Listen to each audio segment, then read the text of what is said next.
Greetings, Dr. Jeffrey Scott here. This is my weekend market update for August 1st, 2025. Uh, what a day, Friday.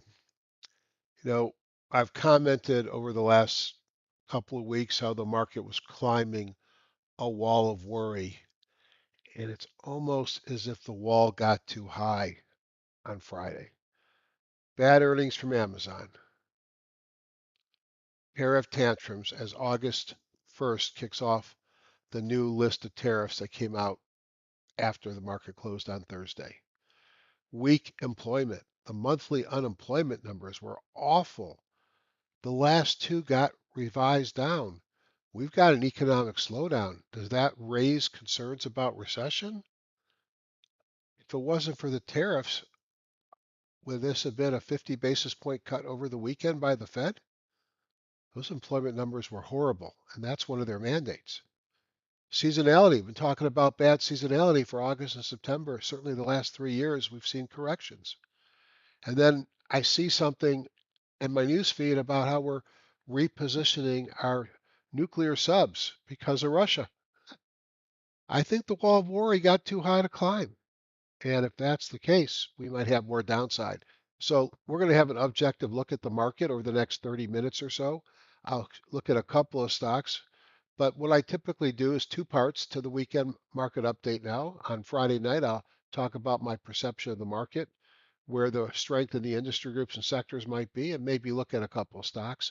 And then I'll get back on Sunday afternoon and I'll put out maybe 10 or 15 stocks that I'll be looking at. Boy, what a day. Um, I will say it ended a lot better than it opened for my sake. I hope you all did okay as well. Again, Jeffrey Scott is my name, marketmripro@gmail.com, and my Google group is Top Down Trader. Please click subscribe if you've not done that before. Hit the alarm if you want to know when I if you want to be notified. Leave comments, thumbs up, thumbs down. Just tell me what you think. What can I do better? What can I do differently? And then if you really want more of this, join my Google group called Top Down Trader. More about that to come up in a second. This is for educational purposes only. Anytime I do any teaching, videos, etc., it's for education, not investment advice. The intent of the video is to demonstrate the tools of top-down analysis. And tonight we're going to demonstrate Market MRI Pro, which is my tool that was just launched to the market.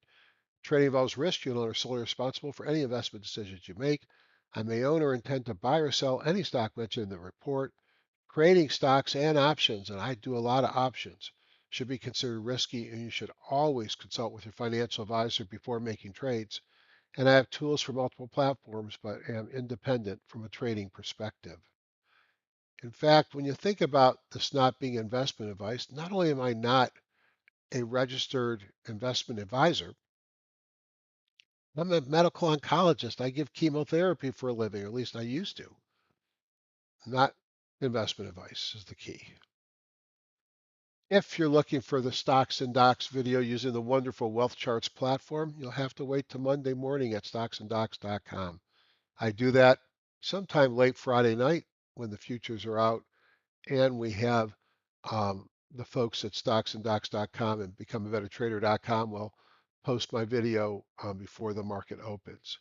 I mentioned my Google group. It's simple. Go to Google Groups, Google it. Go to all groups, click search all groups and find Top Down Trader. Click join the group. Tell me how you want to be notified and become part of the family. What happens if you join? You'll get videos when I don't post them. You'll get emails most nights. You'll get trading education that I limit to the Top Down Trader group. And if you want any of my tools, you get an extra discount. Um, Palm Beach Gardens, I'm doing a live meeting October 27th and 28th. It's at the Marriott Palm Beach Gardens. I think the hotel rooms I negotiated were $155 a night, which in October in South Florida is pretty cheap. It's actually a nice hotel. It's recently been um, updated. The meeting's $12.50 per person, and I'm going to get you fat. You have a breakfast and lunch on Sunday and Monday, and a dinner cruise on Stocks and Docks, the yacht, on Sunday Eve, weather permitting. And if it's not going to work out for the cruise, then we're going to go to a nice dinner somewhere. Now, you can make it a long weekend. John Person Seminar, October 25th and 26th is a meeting that I'll be at on the 26th. It should be a great opportunity for everybody. Separate fee. His is actually at his golf club. Um, but think about coming for both. For more information, you want to contact me. Again, my name is Jeffrey Scott at marketmripro@gmail.com. There is both a live and an online version. Right now, we're sort of tied, equal number both ways, but I will limit the classroom version to 12 because you add myself and Praveen, that gets us to 14. My wife comes to host, that's 15. And I got a nice boat. It's 56 footer. It's a Riva Revell, kind of the Ferrari of boats. Um, but it doesn't want to that many people's about tapping out. So anything more than that, we'll have to have people not go on the boat, and I don't want to do that. Is there a recession in our near future? I think that employment report and the revisions that we got this morning tipped the scales, and I think it's going to force the Fed to act. If it wasn't for those tariffs, I think they would act this weekend. But what do I know? 10-year and the 30-year, excuse me, the 10 minus 3 and the 10 minus 2 year, both crossed below the zero line, meaning they got inverted. They crossed back above. The 10 minus 3 months is bouncing around at that line. And these gray bars are recessions pretty much every time going back to the 80s. When we cross below and have an inversion, when we recover and normalize, it's followed by a recession. And it doesn't tell you when. It's starting to get long in the tooth before we get the recession here. But why would this be the first time? Now, recessions occur when you have a General Activity Diffusion Index of Philadelphia Reserve District 3 minus 20 and falling. Well, we're well above zero here, so no evidence there, although it might be interesting what we see in August. And then the Bank of America credit tightness, there's no credit tightness. So I think that employment data just changed it, and we're going to get a recession sooner than I thought. Again, it puts the Fed on the hot seat, and boy, will they be ranting and raving by Trump.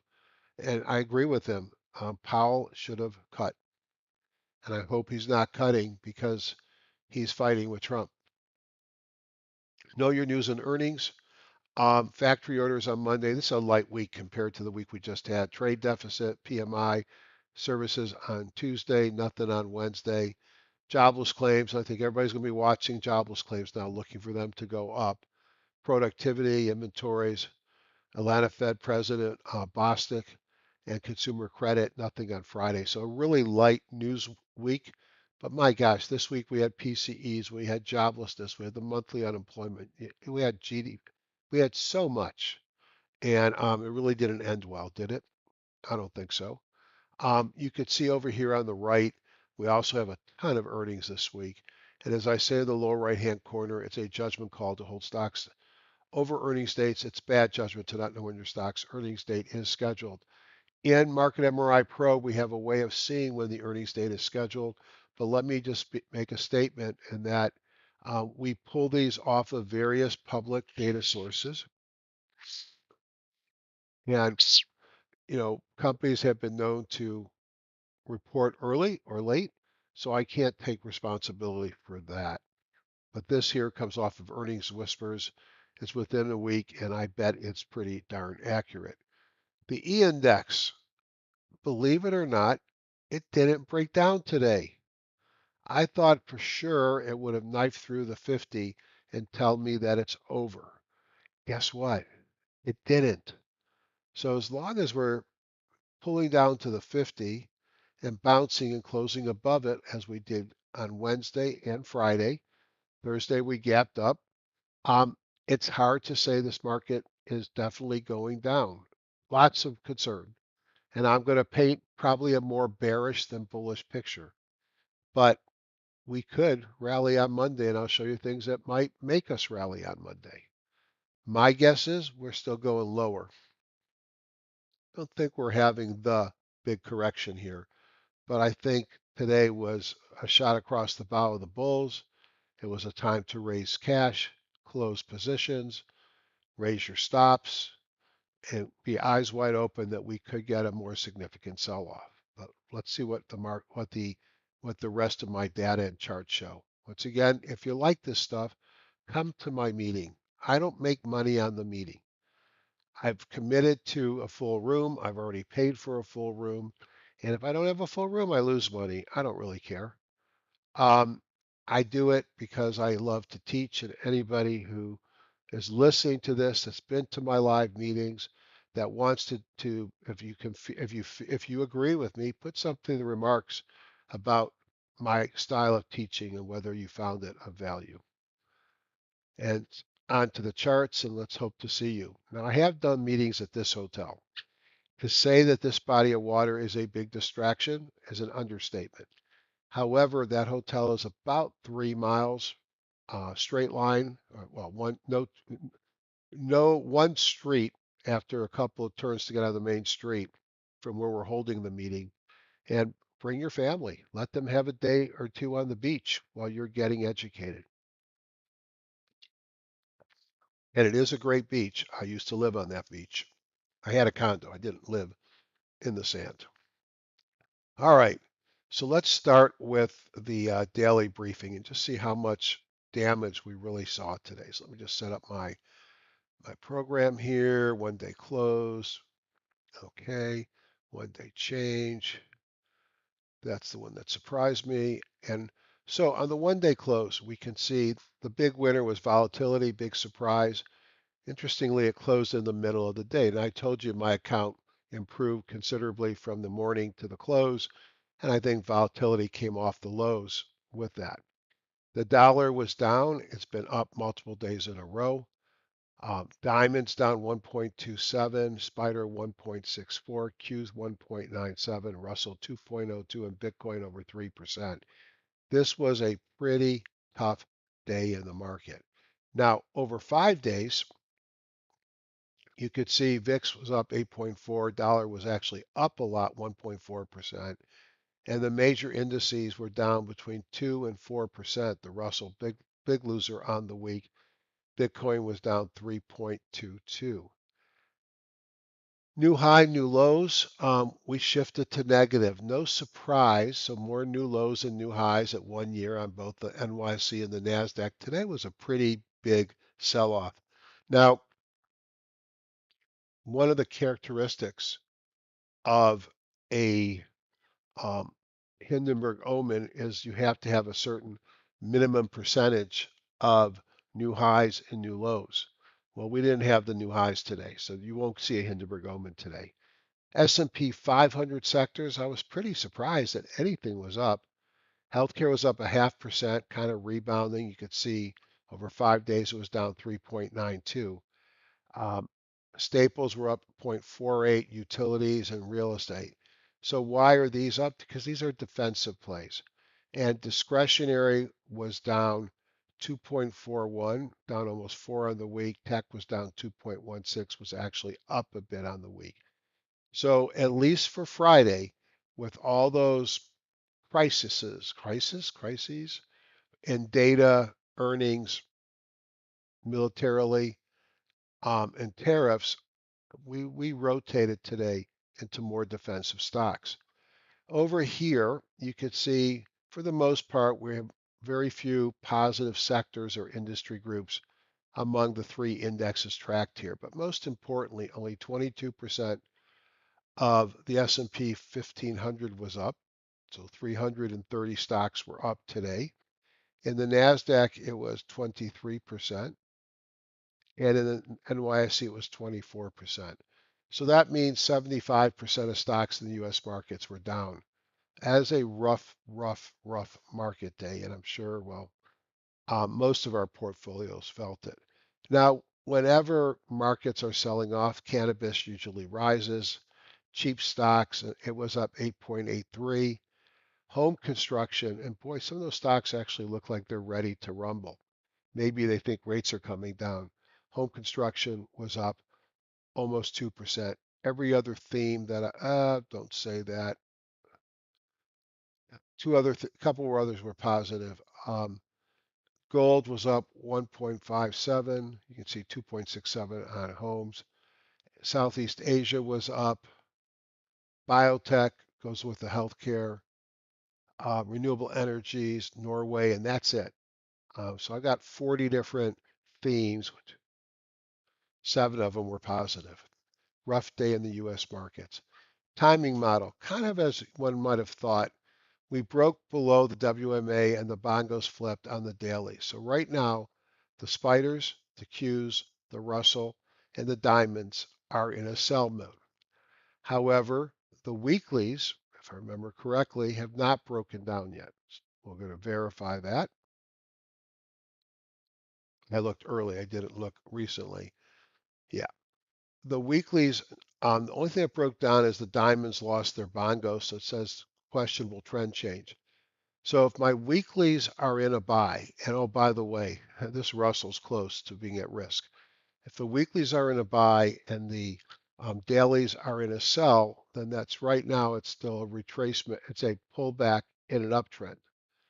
Um, at some point, it could become a pure downtrend and lead to a bigger correction. I'll be watching the weeklies to give me a signal on that. I can even look at the monthlies, and the monthlies are still healthy across the board. If we look at US index ETFs, and we were commenting certainly the last several days that I thought the market was at risk. Even yesterday, I talked about how I bought puts, how I raised cash. Um, and you could see yesterday we were talking about seasonality is negative and hoping that the 17 would hold, but we gapped right down, closed off the lows a bit, but very bearish looking candle. Remember, we had sort of this belt hold, bearish engulfing pattern affecting so many days. That was a setup. You could see volume was high. Now, was it high enough to be one of those everything's out days and we get so short-term oversold we bounce the next day? We're close. We'll see. I don't have a lot of faith that we're going to get a sustainable move, but and then this green dashes here, this is seasonality. It just tells me seasonality is at best flat from this point, maybe negative. Here's the OBV cross. Here you got EMS change. Here was your CPR change, the first signal to maybe get out of the market. And then we had volume, we had gap volume, breakdown, and momentum to the downside. So a lot of negative signals today. I think we go lower. Do we test the 50 and bounce ultimately? That's not to say that we don't retrace some. And if we retrace some and fail at that 17, where are we going to end up? Now, a lot of people that I was listening to and talking to, they've been talking about the 21-day exponential moving average. So we could go over here, and I can put that on the chart, and let's just go into it here. And EMA, let's make this a 21-day, which should be somewhere up here, yes. And let's change it and make it yellow.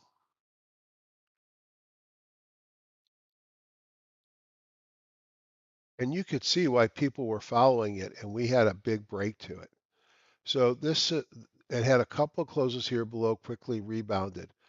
But this is a big dump of that 21-day. So spiders look at risk here. Let's take a look at the Qs. Break down below the 17. There's nothing to say. It looks exactly the same. All right. The question's going to be, when does it get oversold enough that you expect a bounce? The diamonds, same thing, except it pulled to the 50 and bounced.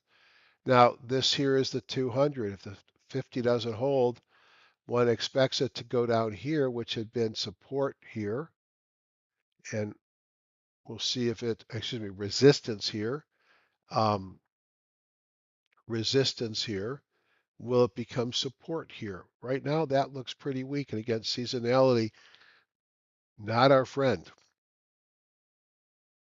And if we look at the Russell, which was the weakest, never came close to new highs, boy, it's at a pretty important place here. It dropped down and closed just above the 50, but close enough for me to say at the 50. Kind of curiosity. Let's throw the 21 EMA on this guy. Maybe I should put it on all of them if that many people are looking at it.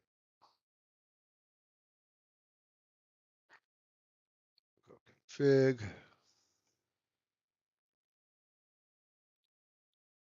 Yeah, Praveen did, I think, a really good job of setting it up so you're able to customize the program to your heart's content.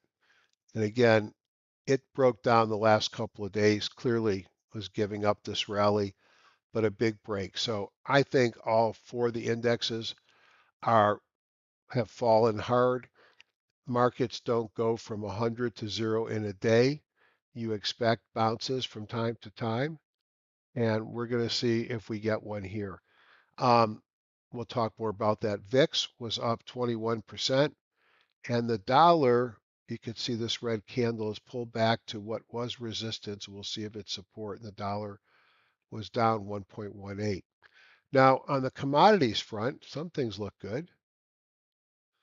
You could see gold retook the 50 and was up 2%. Silver rallied but closed in the lower part of the day up 0.81. Oil doesn't like bad economies, and oil was down 2.68. Natural gas is dead. And if there's a silver lining, look what happened to the 10-year and the 30-year. They imploded. The 10-year dropping 3.12 and the 30-year dropping 1.66. I am very curious of something. So let's bump up the 30-year, enlarge it, and let's make it a 5-minute chart. I don't even know if I can do this as a 5-minute chart. It may be that I don't, oh, we have it. It may not. Darn it, darn it, darn it.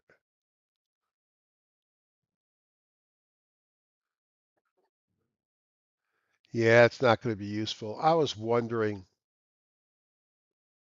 if we could have noticed at what time in the day in the market today that it started selling off.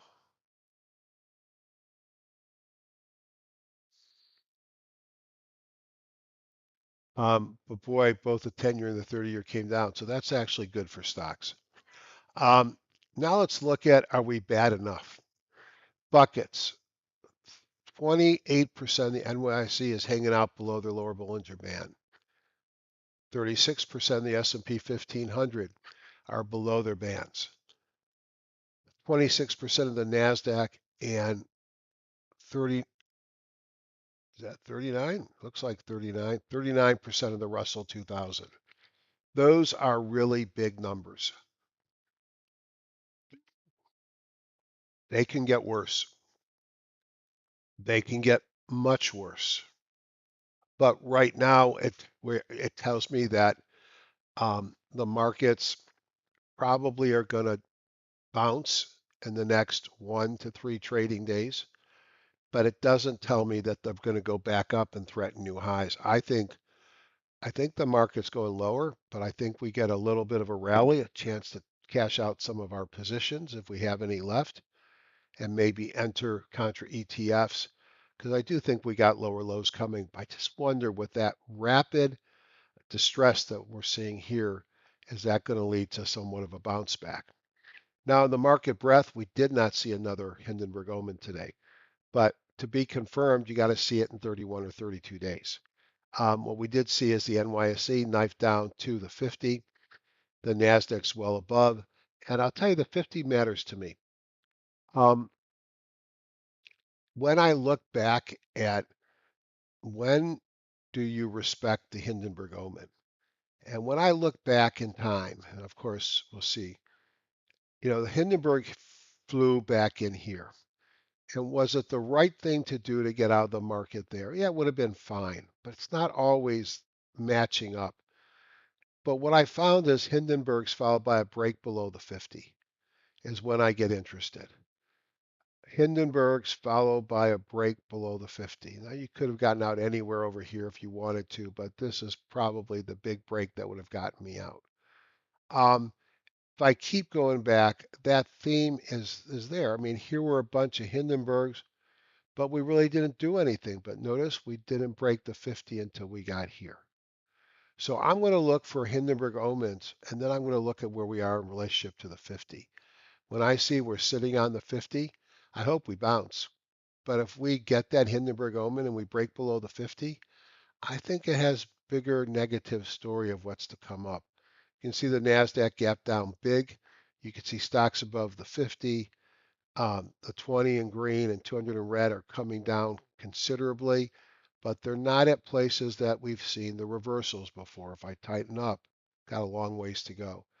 No surprise, new high, new lows, advanced decliners, and up-down volume are all very negative on a day that looks like this.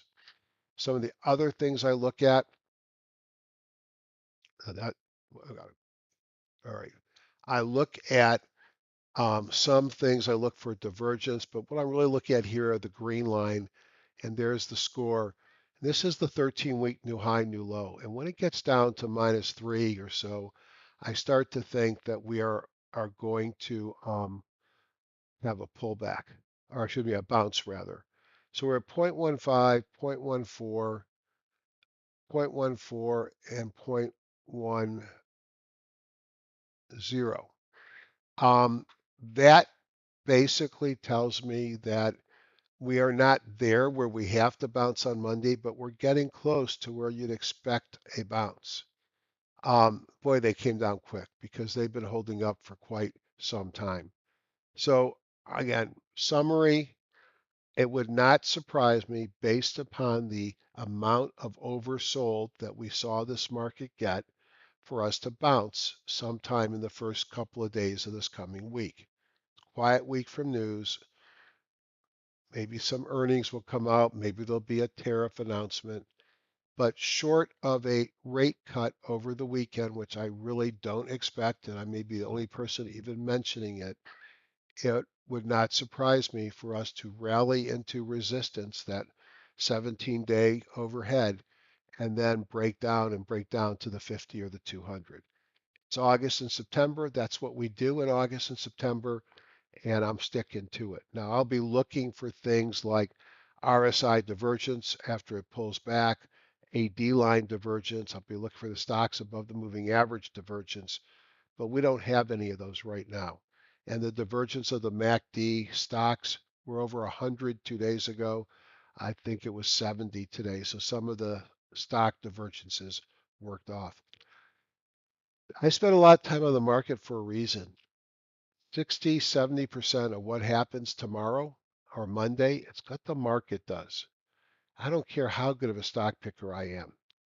If the market's down big, I'm going to, anything I pick is going to be down, or 1 out of 4 will be up. So the market is such a big driver of what happens. Then comes the industry group, hence my top-down approach. And lastly, it's my stock picking progress. So the market matters. I spend a lot of time thinking about the market. There are different ways to approach the industry groups. I like looking at sector ratios. Each of these is an S&P sector. It pops up on demand there, or Bitcoin, but these are spider charts. Again, these are not the individual sector charts or Bitcoin. It's a ratio chart, and it kind of neutralizes the individual amount and makes each pattern to be more meaningful. For example, we can see that technology has been strong, but it was weak the last couple of sessions. Healthcare has been weak, but maybe it's bouncing. Industrials had a big reversal and actually looked okay today. Staples, defensive play, it bounced as the market rotated into defensives. Look at utilities, bouncing because the market rotated into defensives, but probably also bounce because of the strength of the electrical utilities because of the need for energy for the data centers. Some of the other things that to point out here, energy still looks weak, materials look weak, discretionary looks weak. But the big change is really the weakening a bit of the technology and an improvement in the defensive plays. Now let's go back to my JAS layout. And this layout, let's go into my impulse view. Had 3,700, so 3,758 stocks. To be in this list, you got to be above $1, 100,000 shares, and a component of the NYSE, the NASDAQ, or the Amex. And that's about the number we track. Every one of those is assigned to an industry group in a sector. So if I talk about sectors and industry groups here, I'm talking about very broad-based market, not narrow like the S&P 500. If I go into the top down and I look at performance on the day, in the broader markets, everything was negative. But what was least negative was healthcare, utilities, and consumer defensive, which is staples. If I go over here and I rank them by 1 day change on the industry groups, whoops, I don't want to absolutely want percentage. You could see drug manufacturers, regulated water, discount stores, devices, grocery stores, medical equipment, medical distribution, 1, 2, 3, 4, 5, food confectioners, and drug manufacturers. Those are the ones that made the list. So there were 196 stocks in the top three sectors, top 10 industry groups. And let's just go in and trim them to price over 5 and 500,000 shares. And now I'm at 105. So there's a lot of things that I can do to look at it. One of the things I like to do is I like to look at it from a momentum perspective. So I want to find stocks that are moving more than just 1 day. Now, think of how horrible today was, and look at all these stocks are up. Huh. All right, let's look at some bio. Don't know bio from Adam. It takes a second to wake up the server. Biorad Labs broke above the 200, kind of failed, lots of blue dots. Yeah, it looks interesting, but I'm looking for things that are already in uptrends, and that's been in a downtrend. iRhythm, this is a stock that if you pop up here, you'll see what I know, which is it had earnings today. Still negative, but big growth, massive surprise, surprise on revenue. The street loves that, increased for future guidance, big breakout, and iRhythm, IRTC, was one of the stocks on my list that I'm going to be looking at Monday if we get a reversal. Here, back here, it had the 2 day momentum signal, and you can see what happened. It also had it here, and you had just a short run into the 50. Technically, I don't like the 50 overhead. Over here, I broke above the moving averages, much better pattern. Didn't get it up here. I think IRTC looks good. Costco. Um, I always think the valuation is nuts. What are earnings? Earnings are not to September, they're out in May. You've had pretty steady earnings per share growth, revenue growth in the single digits, trades at a multiple of 41, which has come down quite a bit, pays a 2.28%. I'd like to see it get above the 50 and the 200, but that turned around in the last couple of days. ATEC, Alphatech, they always pop up in the epidemics. I think they make gowns and other hospital equipment. Big move, probably earnings. Yep. Not a lot of surprise. In fact, a very negative surprise. Don't know what drove that today. Now, Lilly, Lilly was great um, on its way up to greatness. And I think this is this when I started? I think this is when I started talking about it. It may have been before. It's been so long. Is that the 400 range? I think it was in this area here that I talked about it, the big volume and all that. But look at Lilly great and look at Lilly now. Is this great anymore? It's not. So it might go higher, but I think Lilly's going to be under a lot of pressure because of the cost and the volume of utilization of their Mounjaro drug. TMDX, Transmedics, kind of interesting. Big cup handle getting ready to break out. Have to clear the 50 here. Lots of blue dots, relative strength and OBV. AutoWorks, a utility. Does this pay a dividend? Let's look up here. Earnings came out. Dividend here is 2.41%. And then one that I do like in this group is AbbVie. Sort of had a very positive day today. Was earnings today? Yeah, it's good to have earnings on a bad day in the market. You can actually hold up. Surprise on earnings, surprise on revenue. Pays a dividend 3.5%, kind of like Big Pharma that thinks it's a biotech. And then we got BJ's Warehouse, big uptrend, pulled back to 200, broke out above the 50. Really like that pattern. So there are some decent looking stocks here. We'll go to a couple more. Biogen IDEC, biotech's been destroyed. Is it ready to catch up and go higher? It might be, but I'd like to see it take out the 200. And similar to Costco and BJ's, the dollar stores, Dollar General and Dollar Tree, both look like they want to start reversing higher. So despite a really horrible day in the US market, there are some stocks that look okay. Now, let's kill that. Just see what comes up to the top when I take out the sector. What I wanted to look at is home builders. And if I don't see them, let's just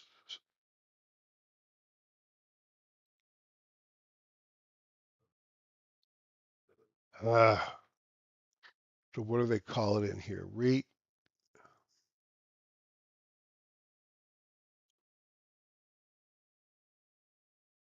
See if I can find a trick to figure it out. Actually, let's just do this. Let's do Lennar. It's residential construction. Okay. Everybody's got to call it something different.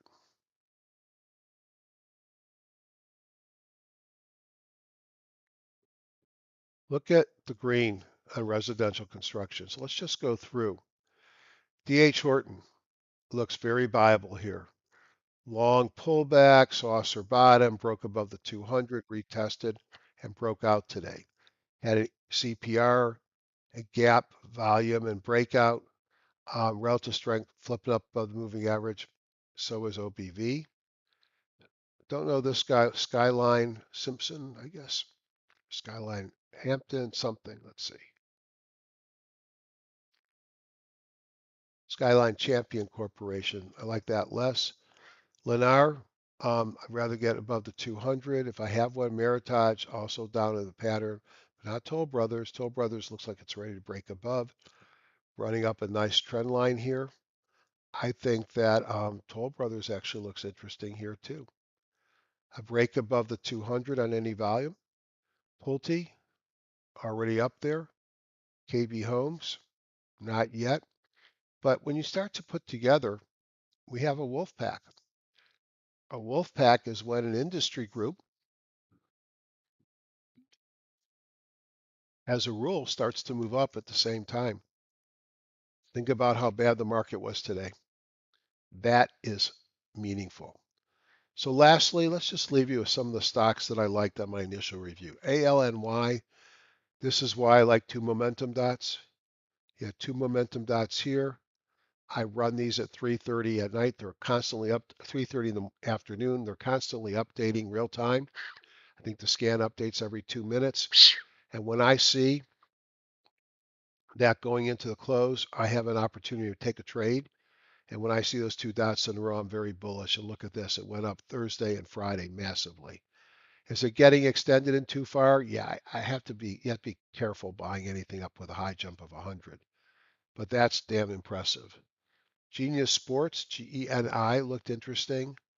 Yeah, it's kind of a loose pattern, but it's in a subtle but definite uptrend breaking out here.